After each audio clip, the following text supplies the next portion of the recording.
Good morning India, मैं हूं आपके साथ आरजू साईं।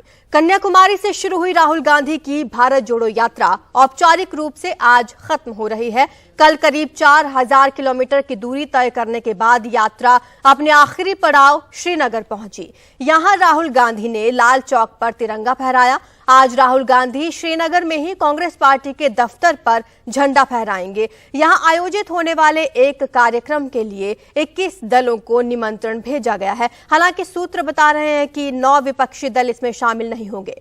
राहुल गांधी ने कल श्रीनगर में एक प्रेस कॉन्फ्रेंस की, बीजेपी को घेरा। उन्होंने कहा जम्मू कश्मीर में टारगेट किलिंग बढ़ी है और बीजेपी कह रही है कि सुरक्षा व्यवस्था अच्छी है। अगर ऐसा है तो जम्मू से लाल चौक तक पैदल यात्रा क्यों नहीं करते अमित शाह?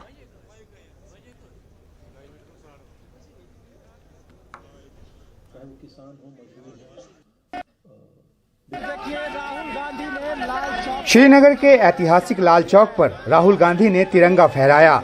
इसके साथ ही 7 सितंबर को कन्याकुमारी से चली कांग्रेस की भारत जोड़ो यात्रा रविवार 29 जनवरी को कश्मीर में पूरी हुई।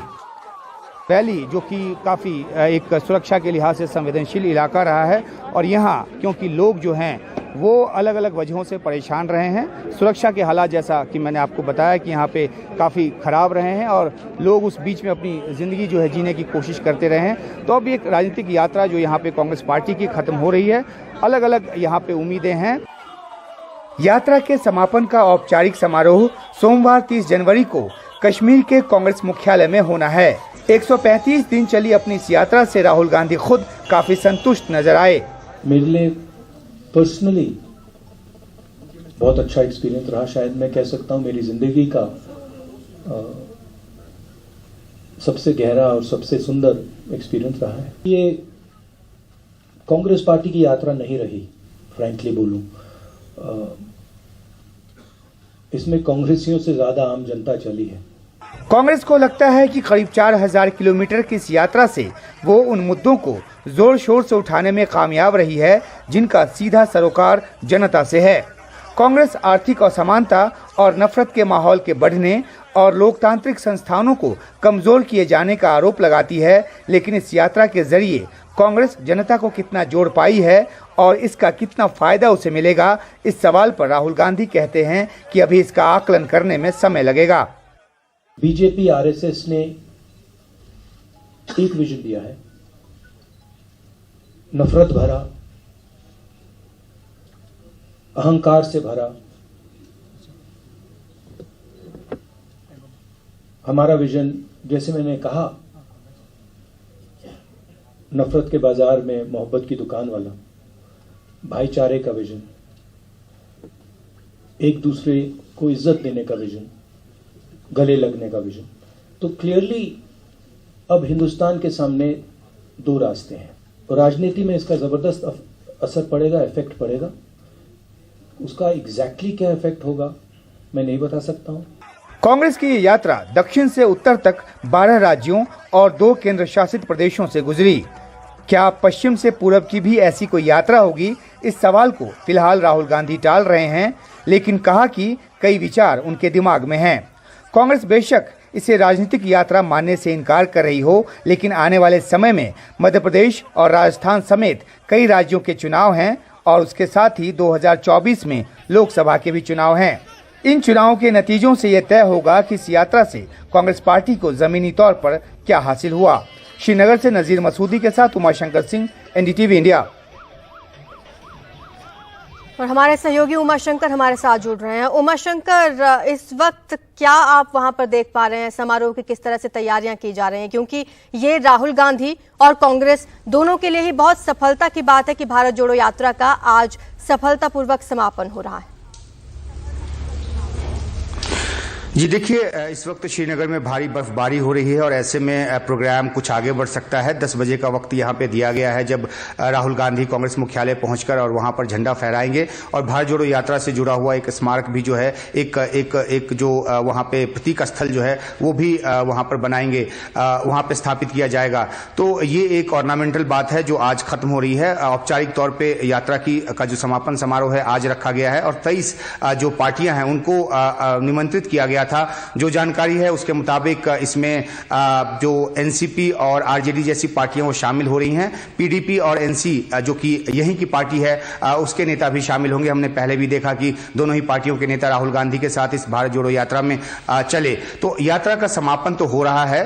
तकरीबन 4000 किलोमीटर ये यात्रा कन्याकुमारी से यहां कश्मीर तक आई है। लेकिन अब जो है कांग्रेस के सामने चुनौती इस बात की होगी कि किस तरह से विपक्षी एकजुटता को दिखाया जाए। कल राहुल गांधी से सवाल पूछा गया कि विपक्ष बिखर रहा है। राहुल गांधी ने उसका जवाब दिया कि विपक्ष बिखरा नहीं है, हाँ मत भिन्नता हो सकती है और बैठकर बात करने की जरूरत है। तो आज जो एक शो ऑफ स्ट्रेंथ है वो दिखाने की कोशिश कांग्रेस की तरफ से, और तभी जो कांग्रेस के अध्यक्ष मल्लिकार्जुन खड़गे उन्होंने चिट्ठी लिखी थी 23 पार्टियों को।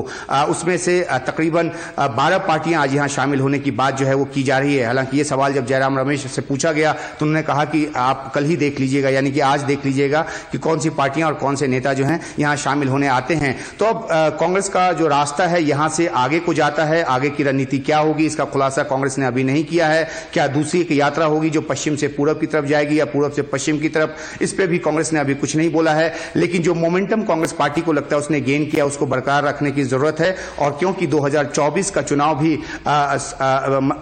24 के चुनाव के मद्देनजर भी कांग्रेस को रणनीति बनानी है, तो ऐसे में विपक्षी पार्टियों की एकता के साथ साथ अपने आप को जमीन पर फिर से उतारने की कोशिश कांग्रेस की होगी, ताकि उन पार्टी के कार्यकर्ताओं में जो उत्साह और जो एक मनोबल है वो बना रहे। तो आज देखना है कि किस तरह का ऐलान यहां पे राहुल गांधी करते हैं जब वो एक सभा को भी यहां पे संबोधित करने जा रहे हैं। तो निगाह इस बात पे होगी कि कांग्रेस आगे की रणनीति लेकर क्या आती है और कितनी पार्टियां यहां पर शामिल होती हैं और उनका जो उनकी जो एकजुटता है वो आगे किस तौर पे नजर आती है। बिल्कुल उमा, राहुल गांधी बेशक हमेशा ये कहते रहे हैं कि ये कोई राजनीतिक रैली नहीं है, ये एक भारत जोड़ो यात्रा है, ये मोहब्बत के लिए यात्रा शुरू की गई है। लेकिन क्या लगता है इससे कितना फायदा आने वाले विधानसभा चुनाव जो 10 राज्यों में होने वाले हैं उसको मिलेगा?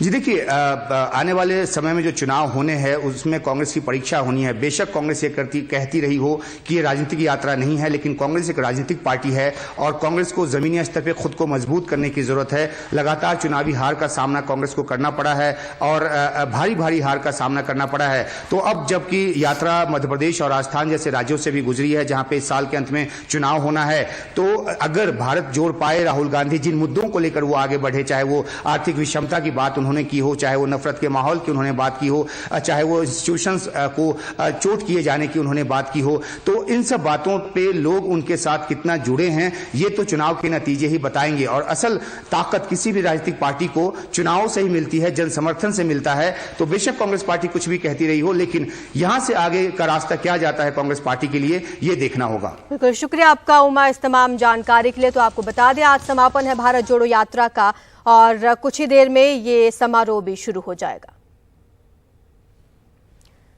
वहीं ओडिशा के स्वास्थ्य मंत्री नव किशोर दास की मौत हो गई है। कल झारसुगड़ा के बृजराज नगर में एएसआई गोपाल कृष्ण दास ने उन्हें गोली मार दी। वे एक कार्यक्रम में शामिल होने जा रहे थे। गोली लगने के बाद उन्हें तुरंत एयरलिफ्ट कर भुवनेश्वर ले जाया गया, लेकिन बचाया नहीं जा सका। नवकिशोर दास की हत्या का आरोपी पुलिस में एएसआई पद पर कार्यरत गोपाल कृष्ण दास है, उसे गिरफ्तार कर लिया गया है। उसके परिवार ने हालांकि ये कहा कि गोपाल दास मानसिक रूप से बीमार है। अब पुलिस इस मामले की जांच में जुटी है। नवकिशोर दास के निधन पर मुख्यमंत्री नवीन पटनायक ने कहा, उनके निधन से स्तब्ध और व्यथित हूं। साथ ही उन्होंने ये भी कहा कि स्वास्थ्य मंत्री नवकिशोर दास सरकार और पार्टी के लिए बहुत अहम थे।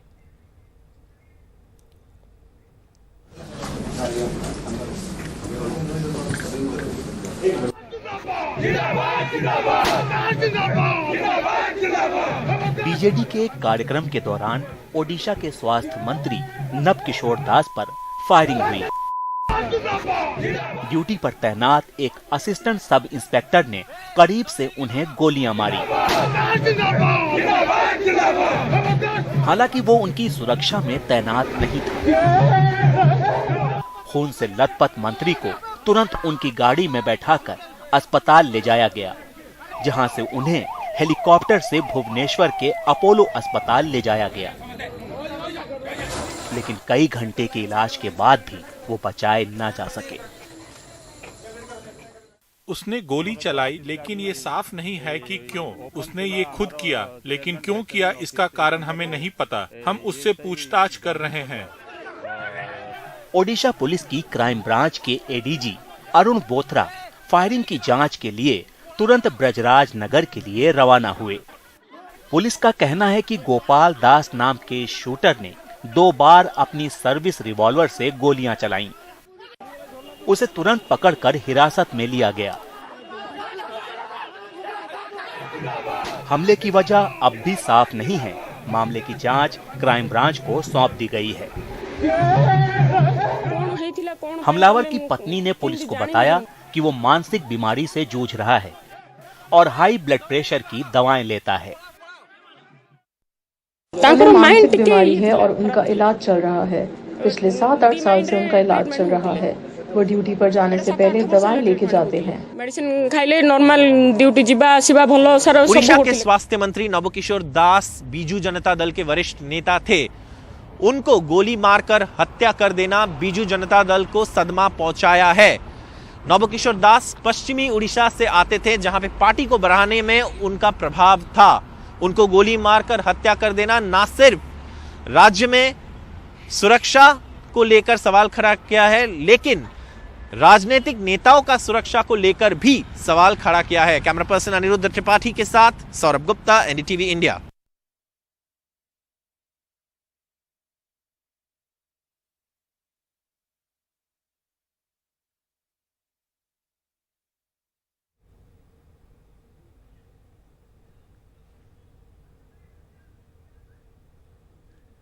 तस्वीरें आप देख पा रहे हैं ओडिशा के स्वास्थ्य मंत्री जिनकी दिन दहाड़े हत्या कर दी गई, उनका अंतिम संस्कार आज किया जाना है। तमाम उनके समर्थक अंतिम दर्शन करने के लिए पहुंच रहे हैं। आपको बता दें कि जैसे ही ये घटना हुई, एएसआई ने उन्हें गोली मारी, उसके बाद तुरंत उन्हें एयरलिफ्ट किया गया और भुवनेश्वर ले जाया गया, लेकिन उन्हें बचाया नहीं जा सका।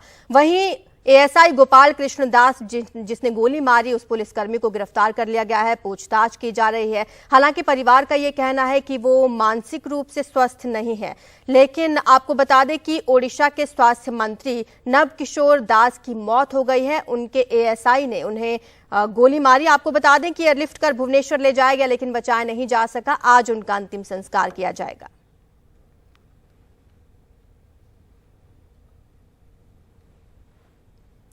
अमेरिका के एक शॉर्ट सेलिंग ग्रुप हिंडनबर्ग की एक रिपोर्ट के बाद अडानी ग्रुप ने रविवार को 413 पन्नों का एक जवाब जारी किया। इस जवाब में हिंडनबर्ग रिपोर्ट में लगाए गए आरोपों को भारत, उसकी संस्थाओं और उसके विकास की कहानी पर एक सोचा समझा हमला बताया गया है।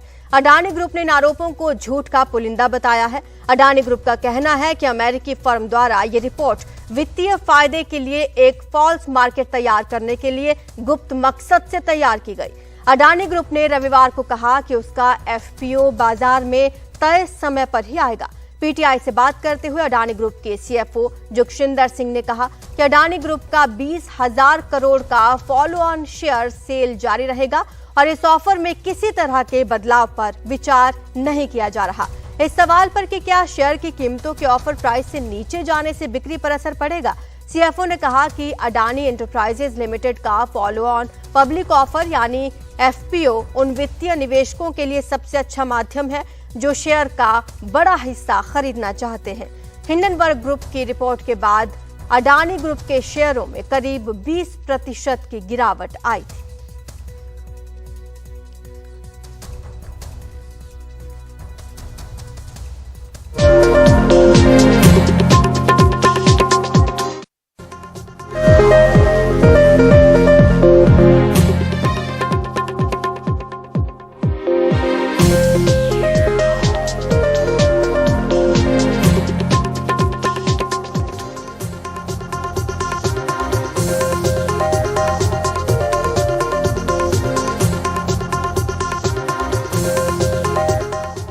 मुंबई में विशाल हिंदू जन आक्रोश मोर्चा का आयोजन किया गया। बड़ी संख्या में हिंदू महिला, पुरुष, युवक युवतियां सड़क पर उतरे। लव जिहाद और लैंड जिहाद बंद करो के नारे लगाए।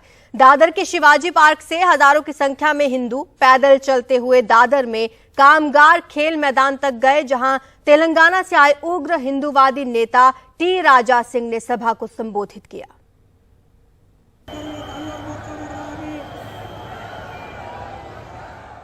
मुंबई के दादर में ये हिंदू जन आक्रोश मोर्चा है। मोर्चे में बड़ी संख्या में हिंदू, महिला, पुरुष, युवक युवतियों ने हिस्सा लिया और लव जिहाद और लैंड जिहाद बंद करो का नारा लगाया। मोर्चे में आरएसएस, वीएचपी और बीजेपी सहित कई हिंदू सामाजिक संगठनों के नेता और कार्यकर्ता शामिल हुए। जो मानसिकता हिंदू धर्म को निगलना चाहती है पिछले 1000 साल से, उस गंदी ओछी मानसिकता के खिलाफ ये मोर्चा है। मुंबई में आज हिंदू जन आक्रोश मोर्चा का आयोजन किया गया है। दादर शिवाजी पार्क से सेना भवन होते हुए ये मोर्चा कामगार स्टेडियम तक जा रहा है।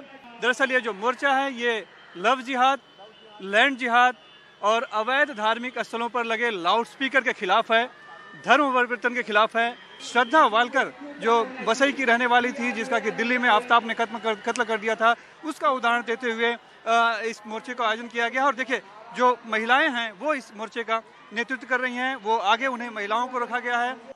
दादर में शिवाजी पार्क से निकला यह मोर्चा दादर में ही कामगार खेल मैदान पर जाकर सभा में बदल गया। तेलंगाना से विशेष तौर पर आए पूर्व बीजेपी नेता और श्रीराम युवा सेना के अध्यक्ष टी राजा सिंह ने इस मौके पर मुस्लिमों के खिलाफ भड़काऊ भाषण दिया।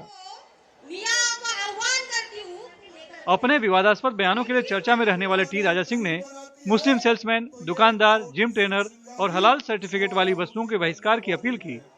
साथ ही राज्य में बीजेपी की वर्तमान सरकार को भी चेतावनी देने से नहीं चुके। महाराष्ट्र की पवित्र धरती पर हिंदुओं की धरती है ये, और हिंदुओं की धरती में लव जिहाद के ऊपर कानून पारित करे, इसके लिए संघर्ष करना पड़ रहा है। शर्म की बात है। मैं राज्य सरकार से निवेदन करना चाहूंगा कि इन तमाम तत्वों के ऊपर ध्यान दें और तुरंत इन सभी चीजों पर अगर आप लोग प्रतिबंध नहीं लाओगे तो जैसे पिछली सरकारें डूब गई, आपकी भी सरकार डूब जाएगी। मोर्चे में बीजेपी के कई नेता शामिल हुए, लेकिन उन्हें मंच पर जगह नहीं दी गई। सभी को आम लोगों के साथ ही मैदान में अलग से बैठाया गया और मीडिया के साथ उनके बोलने पर भी पाबंदी लगाई गई।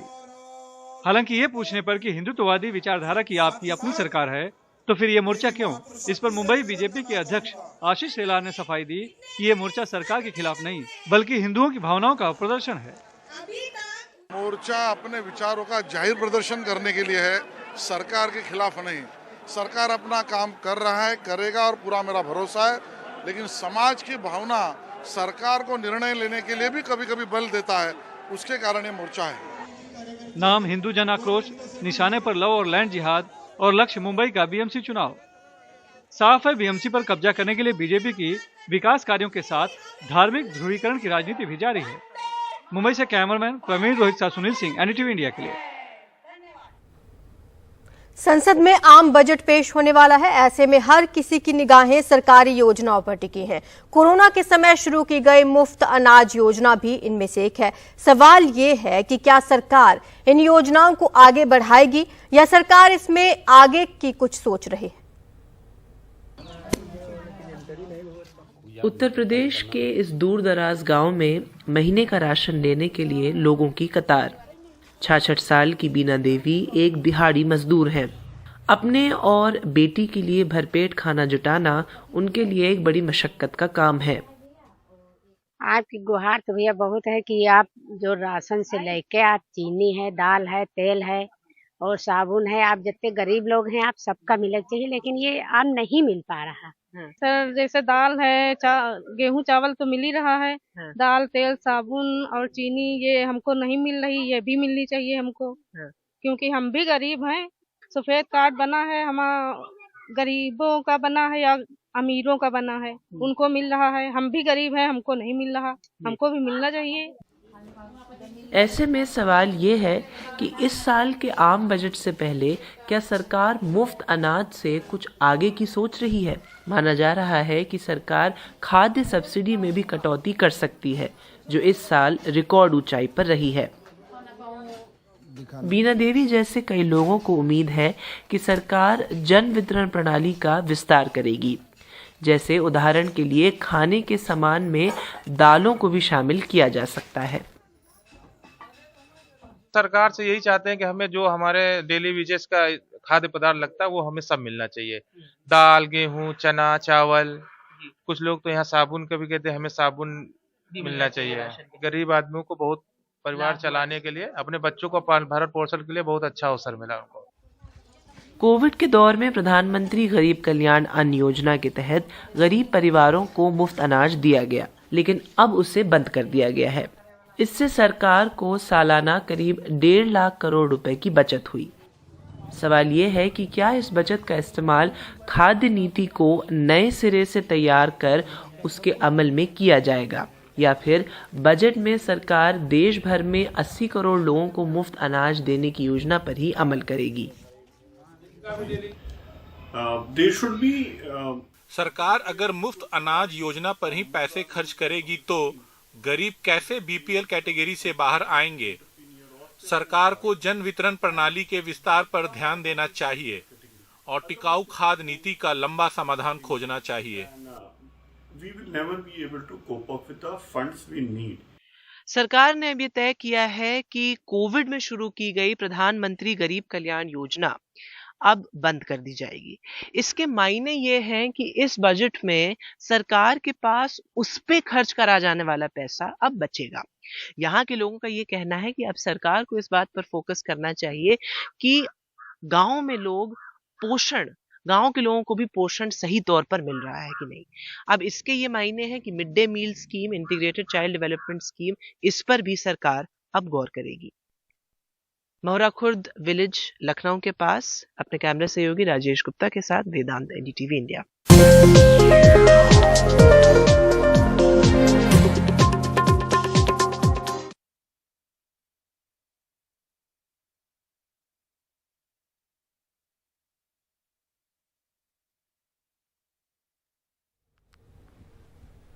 तो आपको बता दें कि संसद में आम बजट पेश होने वाला है। ऐसे में हर किसी की निगाहें अब तमाम सरकारी योजनाओं पर टिकी हुई हैं। हलवा सेरेमनी हुई और उसके बाद अब वित्त मंत्री इस आने वाले बजट सत्र में बजट पेश करेंगी। कोरोना के समय कुछ योजनाएं शुरू की गई थी, जिस तरह से मुफ्त अनाज योजना भी शामिल है इनमें। ऐसे में सवाल ये है कि क्या सरकार इन योजनाओं को आगे लेकर जाएगी। आपको बता दें कि अब बजट पेश होते ही ये सब क्लियर हो जाएगा कि सरकार किन योजनाओं को आगे लेकर जाएगी और किन योजनाओं में कुछ बदलाव करने वाले हैं। मेरे साथ आज हैं Robbie Singh, group CFO Adani group के। आपको जैसे ही मालूम है कि अदानी ग्रुप के शेयरों में काफी गिरावट देखी गई लास्ट 2 दिनों में, और वो एक रिपोर्ट की चलती थी, और इसको क्लैरिफाई करने के लिए आज उनके सीएफओ हमारे साथ हैं सिंह। रॉबी, पहले ये बताइए कि रिटेल निवेशक ये सवाल जरूर पूछना चाहेंगे कि आपका जो एफईओ प्राइस बैंड है आज के डेट में, वो करंट मार्केट प्राइस से काफी ऊपर है। रिटेल इन्वेस्टर क्या करे, और अगर वो इन्वेस्ट करना चाहे तो किस बेसिस पे इन्वेस्ट करे? ये जो क्वेश्चन है, ये अगर आप पूरे सिंपल लॉजिक से देखिए तो रिटेल इन्वेस्टर तो बोलेगा कि मैं मार्केट में मुझे मिल जाएगा 80-100 शेयर, तो वो एक अलग बात है। हमारा जो इंस्टीट्यूशनल बैकिंग है वो एक अलग स्ट्रक्चर पे चलता है, वो लॉन्ग टर्म है, तो वो उनके पास इंफॉर्मेशन एनालिसिस करने का जो उनके खुद के पास जो कैपेबिलिटी है, क्षमता है, वो रिटेल इन्वेस्टर से ज्यादा है। तो वो इसको शेयर प्राइस से नहीं देखते हैं, वो देखते हैं कि मुझे एईएल के कितने शेयर चाहिए, बिकॉज वो देखते हैं कि कल को जो वैल्यू है एईएल की वैल्यू ये तो है नहीं है कि उसकी कोई इनकम अर्निंग होगी, ये होगी, उसका मल्टीपल मिलेगा। उसका वैल्यू है कि उसके बिजनेस, उसमें बिजनेस क्या है। तो उसमें बिजनेस जो एयरपोर्ट बिजनेस है, रोड बिजनेस है, या डाटा सेंटर का बिजनेस है, या ग्रीन हाइड्रोजन का बिजनेस है, या यानी विलमार का बिजनेस हो, या माइनिंग सर्विस का बिजनेस, वो तो वैसे ही है आज भी। तो वो जो इंस्टीट्यूशनल इन्वेस्टर है वो ये व्यू ले लेता है कि मुझे प्राइस वाइज है क्या ऊपर नीचे 10% मुझे, वो तो उसका तो इशू नहीं है, उसका तो नंबर ऑफ शेयर्स देखता है। वो देख मुझे उतने शेयर एयरपोर्ट पे चाहिए, उतने मिल जाएंगे, उतने मुझे उसके मिल जाएंगे, या वो 5 साल में वैल्यू आएगा, तो वो इस हिसाब से देख रहे हैं। तो अनफॉर्चुनेटली रिटेल के साथ क्या होता है कि वो इस वॉलिटिलिटी में पकड़ा जाता है। तो अगर लॉन्ग टर्म देखोगे तो सेम चीज सेम ही है। तो वो वैल्यू तो अंडरलाइंग एसेट का है, तो वो वैल्यू उसी एसेट का दिखना चाहिए।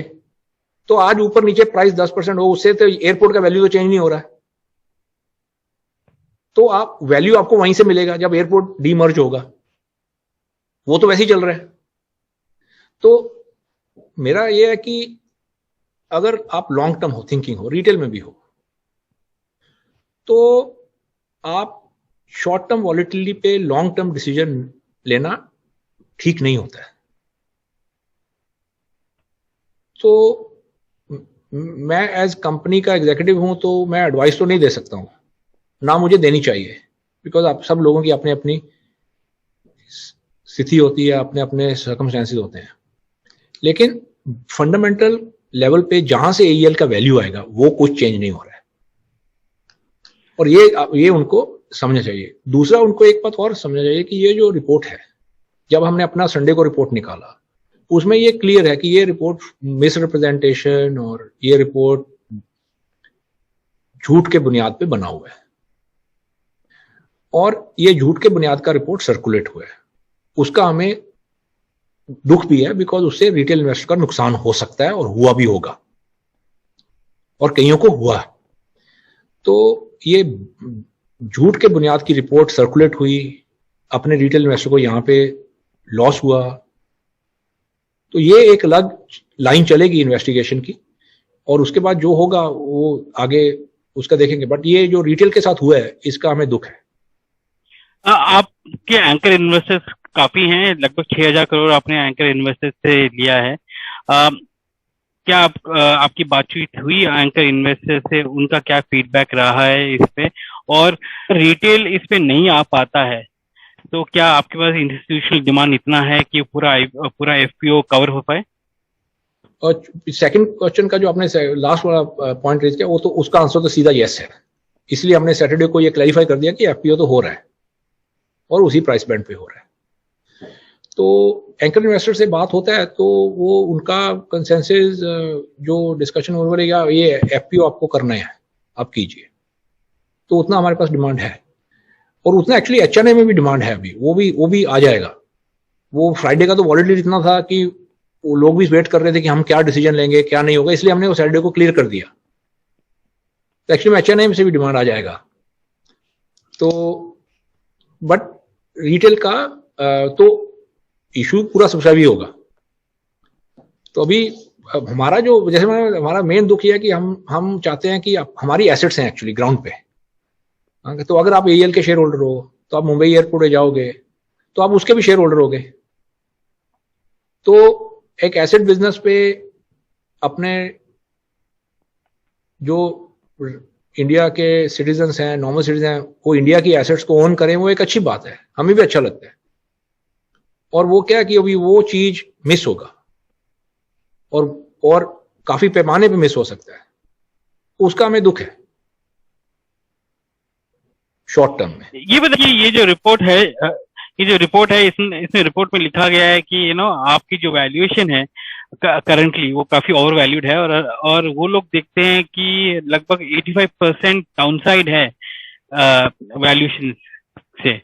तो आप उस आर्ग्यूमेंट को कैसे आप देखते हैं? जी, वो एक बहुत अहमकाना आर्ग्यूमेंट है। वो एक फंडामेंटल लेवल पे गलत है। आप उसको प्रूव करना बड़ा आसान है। वो हम जब मैथमेटिक्स करते हैं स्कूल में, तो अगर आपको मैथमेटिक्स कोई चीज टेस्ट करनी हो, आप उसको अस्यूम कर लो कि वो ठीक है, और फिर आपका लॉजिकल फ्लॉ आ जाएगा जब आप उसका आंसर आएगा नीचे, जैसे कि 2 = 3 आ जाएगा, 5 = 7 आ जाएगा, तो आपको पता चल जाएगा कि आपका पहला असम्पशन गलत था। तो इसका हम उसी हिसाब से इसका हम एक तात्पर्य कर सकते हैं। वो क्या होगा, हम उनको मान लेते हैं कि उनकी बात ठीक है कि अपना 85% वैल्यू कम हो, चलो मान लिया। तो हमारा 220 बिलियन के आसपास वैल्यू था, तो वो बोल रहे हैं कि हमारा वैल्यू 50 बिलियन होना चाहिए। अब हमारा जो कैश फ्लो है वो है 8 बिलियन। तो उनका कहने का मतलब क्या हुआ कि हमारा वैल्यू 6 टाइम होना चाहिए। तो अगर आप यूटिलिटी प्लेटफॉर्म देखें, ऑस्ट्रेलिया में ट्रांसमिशन और यूटिलिटी कंपनी देखें, वो 20 टाइम पे चलती है। तो अगर हम वो ऑस्ट्रेलिया का ट्रांसमिशन का देखें तो हमें 20 टाइम पे चलना चाहिए। तो मीनिंग अब 20 टाइम्स 8 तो 180 बिलियन तो होना चाहिए वैल्यू। पर आप देखें आपके चाहे ऑस्ट्रेलिया और यूएस में क्या होता है, वो तो 2 या 3% ग्रो कर रहे हैं, हम ग्रो कर रहे हैं 20%। उसका माने हुआ कि हमारा 1.6 बिलियन ग्रोथ का कैश फ्लो ज्यादा है, तो अब 1.6 पे भी आप 20 मान लीजिए तो वो 32 हो गया। हाँ? तो लगभग 200 बिलियन का तो वैल्यू उनके हिसाब से बनता है। तो अगर वो अपना हिसाब लगाएं तो बोलें कि ठीक है 10% कम हो वैल्यू, मैं उससे अग्री नहीं करता, मैं लॉजिकली आपको बोल रहा हूं। तो उसका जो 85 का नंबर है वो नंबर एक अहम काना बचपन मतलब बच्चों जैसी बातें करने वाली चीज है। ये एक और चीज जो उन्होंने जो कही है वो है कि ग्रुप के डेट के बारे में कही है कि डेट बहुत ज्यादा है ग्रुप का, और क्या आपके पास टाइमलाइन है कि डेट कैसे कम होगा और किस लेवल पे रहेगा? और क्या जैसे नॉर्मल कंपनीज में होता है कि कंपनीज बोलते हैं कि मैं on a net date basis zero हूं, जब विच बेसिकली इसका मतलब है कि कैश और डेट इक्विवेलेंट हो गया तो नेट डेट जीरो हो गए। क्या ऐसा आपके यूटिलिटीज और एसेट कंपनीज में होता है? नहीं, अपना इंफ्रास्ट्रक्चर कंपनी में क्या रहता है कि एक तो हम फॉर्मर एक यो बोलना कि मैं नेट डेट पे जीरो हूं, ये है वो है, वो देखिए आप हमारी भी एक कंपनी नेट डेट जीरो है, नेट डेट का gross long term debt zero है आज, अदानी विल्मर। ठीक है, हमारी 2 और कंपनियां अंबुजा और एसीसी वो भी नेट डेट जीरो है। वो नेट डेट जीरो क्यों है? उसमें कोई हमने टारगेट रख दिया कि जीरो हो जाओ? नहीं, वो एक रिस्क का आउटपुट है, उसका आप एक एनालिसिस करते हो। उसका एनालिसिस क्या रहता है? अगर आप कंज्यूमर फेसिंग कंपनी हो और आप कंज्यूमर प्रोडक्ट बेच रहे हो तो आपके पास 2 फिक्स्ड कॉस्ट 100% होंगी, ऑपरेटिंग नहीं, उसके ऊपर। नंबर 1 आपको कस्टमर एक्वायर करना पड़ेगा। अगर लेट्स आप टेलीकॉम कंपनी, आपको कस्टमर जीतना पड़ेगा दूसरे से, उसका फिक्स्ड कॉस्ट हो गया कस्टमर एक्विजिशन। दूसरा फिर आपको मार्केटिंग करनी पड़ेगी, जिसको चैनल कॉस्ट बोलते हैं, वो आपका फिक्स्ड हो गया। तो आपके पहले 2 फिक्स्ड कॉस्ट हैं, अब उसके ऊपर आप डेट लगा दोगे तो फिर प्रॉब्लम ही होगी। तो इसीलिए विल्मर में हमारा भी डेट जीरो है, नेट नहीं ग्रॉस लेवल पे जीरो है। अंबुजा एसीसी में भी वही है। तो हमारी 3 कंपनियों में भी नेट डेट जीरो है, बिकॉज उनका बिजनेस मॉडल ऐसा है। अब अगर आप उसमें आप अदानी ट्रांसमिशन और डिस्ट्रीब्यूशन में आ जाएं, अब अदानी ट्रांसमिशन डिस्ट्रीब्यूशन में हमें ट्रांसमिशन टैरिफ चार्ज करना है पब्लिक से। अब पब्लिक को टैरिफ देना है और मैं बोलूं कि मैं तो नेट डेट जीरो रखूंगा, डेट जीरो रखूंगा, तो सारा कॉस्ट इक्विटी का हो गया। अब उसको मैं टैरिफ में उसके, अब हम तो नॉन डिस्क्रिशनरी है। अब वो घर पे बेचारा बैठा होगा कि कोई जैसे कि एक हस्बैंड वाइफ की टीम, वाइफ क्लीनिंग करती है, हस्बैंड रिक्शा चलाता है, वो वापस आएंगे वो बोलेंगे आज आप इलेक्ट्रिसिटी यूज नहीं करो, बिजली बंद कर दो, टैरिफ ज्यादा है। ऐसा हम ट्रीट नहीं कर सकते। हमें वो टैरिफ को जितना कम रखना है तो कि अपने सब पूरी कंट्री के लोगों को इंफ्रास्ट्रक्चर की जो ढंग का इंफ्रास्ट्रक्चर वो मिले। तो उसमें उसका हमारा ऑब्जेक्टिव और है। तो वो जो टैरिफ कम रखना है, इसलिए वो बिजनेस रेगुलेटेड है। वो रेगुलेटर बोलेगा हमें कि अरे आप क्या कर रहे हो, आप कॉस्ट बढ़ाते जा रहे हो और पब्लिक को देना पड़ रहा है कॉस्ट। उनको कोई चारा नहीं है, बिजली तो यूज करनी पड़ेगी, एयरपोर्ट पे भी जाना पड़ेगा, गैस भी यूज करनी पड़ेगी। तो वो बोलेंगे कि मैं आपको ये आपका को आप नहीं डिसाइड करोगे। वो रेगुलेटर बताता है आइडियल कैपिटल स्ट्रक्चर पे मैं आपको रिटर्न दूंगा, अगर आपने उससे कम किया तो वो खर्चा आप झेलो, तो हम थोड़ा झेलेंगे खर्चा। अब हमारा शेयर होल्डर की रिस्पॉन्सिबिलिटी है, तो हमारा टैरिफ बढ़ेगा। तो वो चीजें हमें देखनी पड़ेंगी। वहां पे आपको उस बिजनेस के हिसाब से डेट रखना होगा। तो जैसे ट्रांसमिशन में फिर आप लॉन्ग टर्म डेट रखोगे, 17 साल में आस्ता आस्ता देते रहेंगे। तो 17 साल के बाद बिजली यूज नहीं करोगे 17 साल में, वो कोई बोल देंगे नहीं आपको 17 साल लगेंगे डेट वापस करने में। तो भाई अगर इलेक्ट्रिसिटी का बिजनेस है तो आप इलेक्ट्रिसिटी बंद कर दोगे, कल आप यूज करोगे, आप जितनी देर इलेक्ट्रिसिटी यूज करोगे हम बिल देते रहेंगे, आप बिल देते रहोगे, हम भरते रहेंगे। तो वो हर बिजनेस का इस हिसाब से एक बनता है। कोई उसमें टारगेट सेट कर दोगे आप तो गलत टारगेट हो गया। अगर मैं बोल दूं कि जी आप 2 टाइम्स कर लो पर अगर मैं 2 टाइम डेट का टारगेट अभी विल्मर पे लग गया तो प्रॉब्लम, अगर सीमेंट पे लग गया तो प्रॉब्लम। तो कंज्यूमर बेसिक है, जहां पे आपको कंज्यूमर एक्वायर करना है उसका कॉस्ट देना है, जहां तो वहां पे तो 2 टाइम भी ज्यादा हो गया। और अगर मैं बोलूं ट्रांसमिशन में मुझे 2 टाइम करना है, वहां पे कम हो गया, मेरा टैरिफ बढ़ेगा लोगों पे, और वो भी हमें करने ही करना है, और रेगुलेटर भी करने नहीं देगा। सो ये चीजें हर बिजनेस के रिस्क के हिसाब से बनती हैं, कोई टारगेट नहीं बनता है।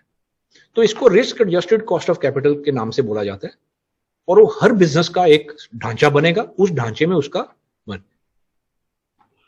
रवि, एक और चीज बताइए कि ये जो रिपोर्ट में बोली गई है, और एक और पहले भी कुछ साल पहले ये हुई, कुछ ऑफशोर फंड्स हैं जिन्होंने इन्वेस्ट किया है लिस्टेड कंपनीज में। अभी ये रिपोर्ट बोलती है कि इसका रिलेशनशिप है कंपनीज, अदानी कंपनीज के साथ या अदानी प्राइवेट कंपनीज के साथ। क्या वो सही है? इसमें कितनी सच्चाई है? जी, हमारा कोई रिलेशनशिप नहीं है अदर देन कि वो हमारे शेयर होल्डर है। ठीक है, अब वो क्यों, ये मैं भी सोच रहा था इसके बारे में कि यार ये क्या क्वेश्चन आ रहा है। तो मैंने अपनी टीम से बोला कि यार मुझे आप एक एनालिसिस करके दीजिए कि इस इन्वेस्टर ने इन्वेस्ट कब किया था हमारे साथ। तो उन्होंने बोला कि ये उसने एनालिसिस किया, तो बोले कि यार ये 2012 में इन्वेस्ट किए थे। तो मैंने कितना पैसा इन्वेस्ट किया, तो बोले $3 मिलियन। और ये अपनी रिपोर्ट में डाल रहे हैं 8 बिलियन का फंड है ना, दिस 3 बिलियन और 3 मिलियन और 8 बिलियन, मतलब 24 करोड़ और 64,000 करोड़। मैंने बोला वो कैसे हुआ? तो वो क्या हुआ कि उन्होंने 3 मिलियन इन्वेस्ट किया। अब वो AEL में 3 मिलियन आज के प्राइस पे, जो प्राइस अब गिर गया है, उस प्राइस पे वो 400 मिलियन है। पहले तो वही 400 मिलियन हो गया, 3 मिलियन। और फिर उनको बीच में पोर्ट के शेयर मिल गए, ट्रांसमिशन के शेयर मिले, ग्रीन के शेयर मिले, अदानी टोटल गैस के शेयर मिले। तो उनका वैल्यू ऐड करो तो बढ़ के वो 3-4 बिलियन जो भी नंबर होगा वो हो गया। तो उसने ये नहीं किया कि किसी ने अपना फंड बनाया $4 बिलियन का और हमारे उसमें इन्वेस्ट कर दिया। वो जो भी इन्वेस्टर था उसने $3 मिलियन डाला। तो वो आप एक एग्जांपल ले लीजिए, मैं आप ही का एग्जांपल ले लेता हूं। क्या लेते कि वो आदमी आप होते तो आपने $3 मिलियन डाल दिया, 24 करोड़ डाल दिया AEL में, तो आज आपके पास 4 बिलियन होता। तो अब मैं आपको बोलूं कि नहीं ये सुजीत नहीं है तो रॉबी का पैसा है। तो ये कैसे हो सकता है? जो सजित का 99%, ऑलमोस्ट 100%, 100% नेटवर्थ रॉबी की कंपनी में है, तो रॉबी कंट्रोल कर रहा होगा, ये कैसे हो सकता है? पर वो जब आपने इन्वेस्ट किया था तो आपने छोटा सा अपना इन्वेस्टमेंट डाल दिया कैश में से। अब तो आपने वो क्या इसको मिसरिप्रेजेंट कर रहे हैं कि किसी ने 8 बिलियन का फंड, जब मैं भी बोलूं कि नहीं सजित ने $4 बिलियन का फंड बनाया और सीधा रॉबी की कंपनी में डाल दिया, ऐसा हुआ ही नहीं। तो ये एनालिसिस ही उनका जो है ये डिलिबरेटली मिसलीडिंग करने के लिए बनाया गया है, और बोले कि नहीं इसका मतलब ये हुआ कि कुछ स्पेशल रिलेशनशिप है।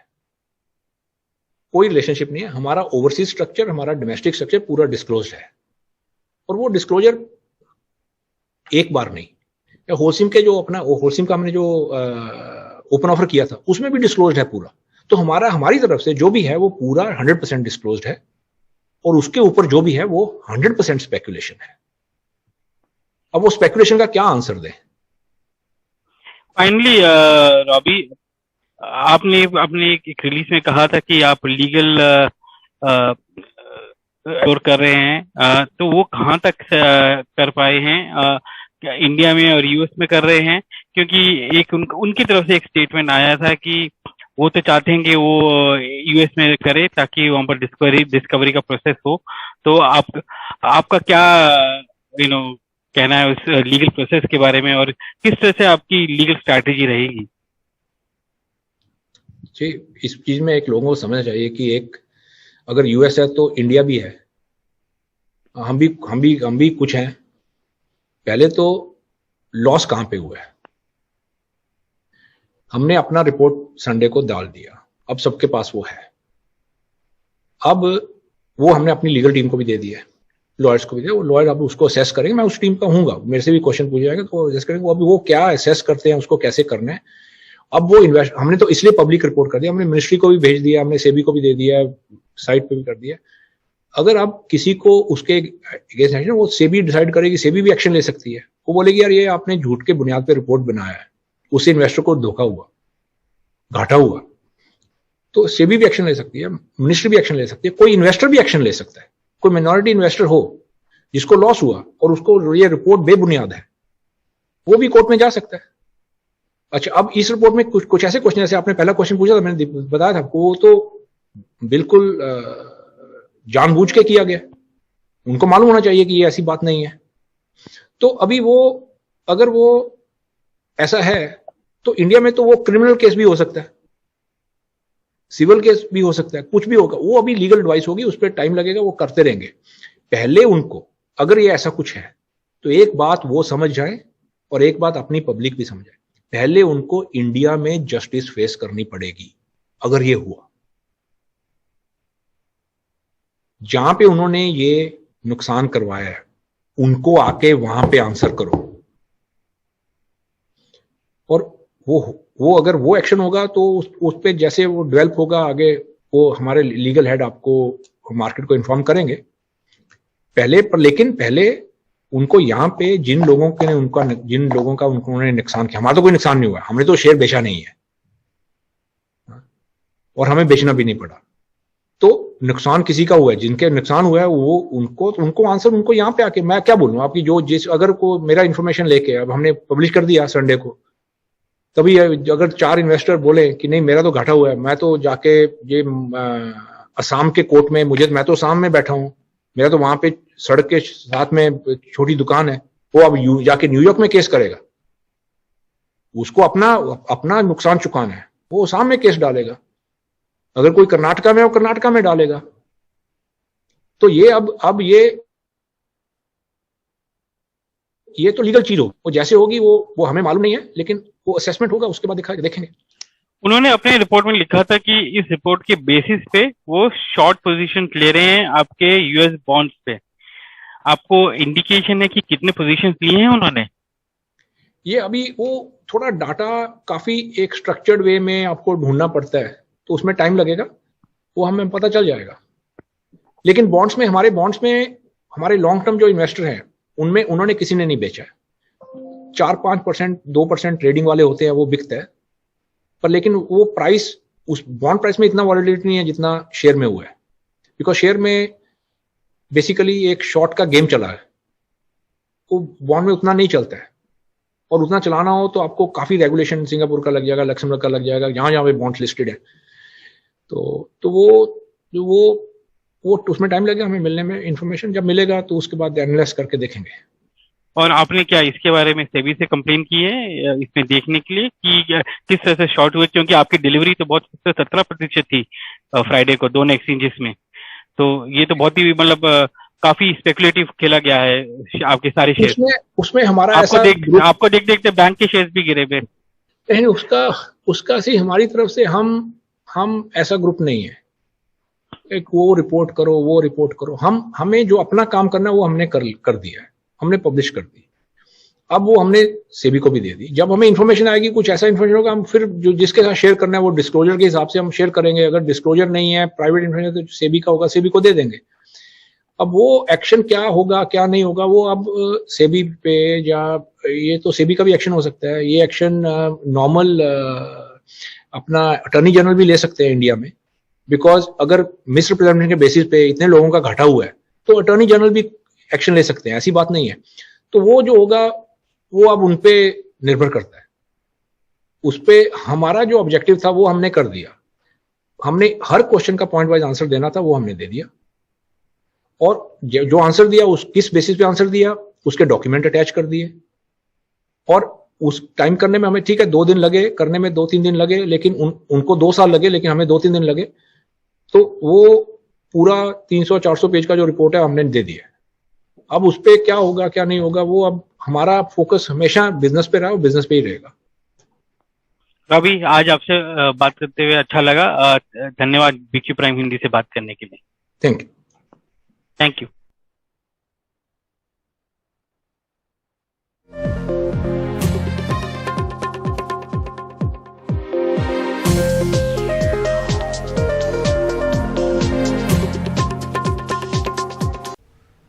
सेना में छत्तीसगढ़ के लोगों का ज्यादा से ज्यादा चयन हो, इस मकसद से फौज से रिटायर्ड 3 फौजियों ने रायपुर में फौज की ट्रेनिंग देने का सपना देखा। 2 साल पहले 2020 में अपने खर्च पर मुफ्त प्रशिक्षण शुरू किया। फिलहाल वो 200 से ज्यादा छात्रों को प्रशिक्षण दे चुके हैं, जिनमें लड़कियों की अच्छी खासी तादाद है। ये सब अग्निवीर बनने के लिए ट्रेनिंग ले रहे हैं।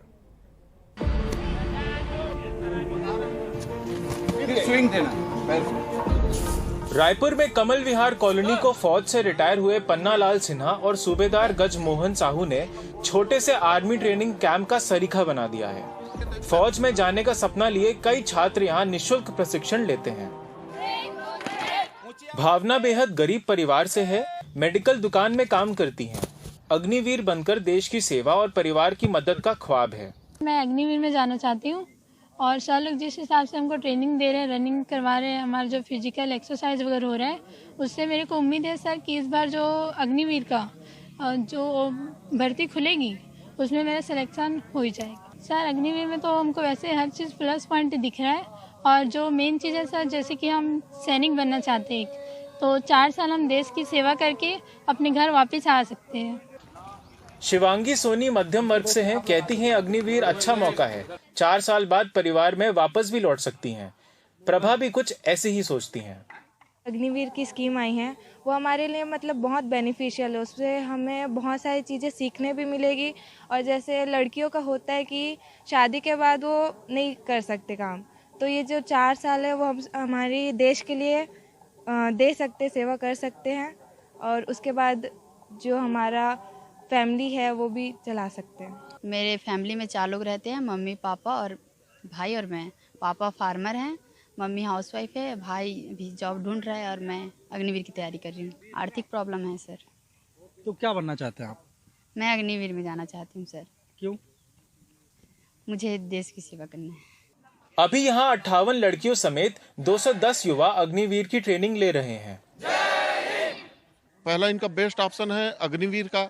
अग्निवीर के बाद में लड़कों का तो बहुत सारे हैं, जैसे कि CISF, BSF, ITBP, army, air force, navy, इन सब में जाने का इन लोग का बेस्ट ऑप्शन है। और कई लड़के अभी परीक्षा में गए भी हैं और आए भी हैं। देश में अग्निवीर को लेकर विरोध जरूर हो, लेकिन छत्तीसगढ़ की बहुत सारी ऐसी लड़कियां हैं जो निःशुल्क ट्रेनिंग लेकर अग्निवीर बनना चाहती हैं और उसके पीछे की वजह ये है कि उनका ये मानना है कि 4 साल की वो देश सेवा कर पाएंगे, बॉर्डर पे तैनात रहेंगे और उसके बाद वो जो घर की जिम्मेदारियां हैं उसको बाखूबी निभा पाएंगे, क्योंकि 4 साल बाद जब रिटायरमेंट हो जाएगा तो उसके बाद उनके पास एक बड़ी रकम होगी जिससे वो अपने परिवार को सपोर्ट कर पाएंगे। रायपुर से जुल्फिकार अली, NDTV इंडिया के लिए।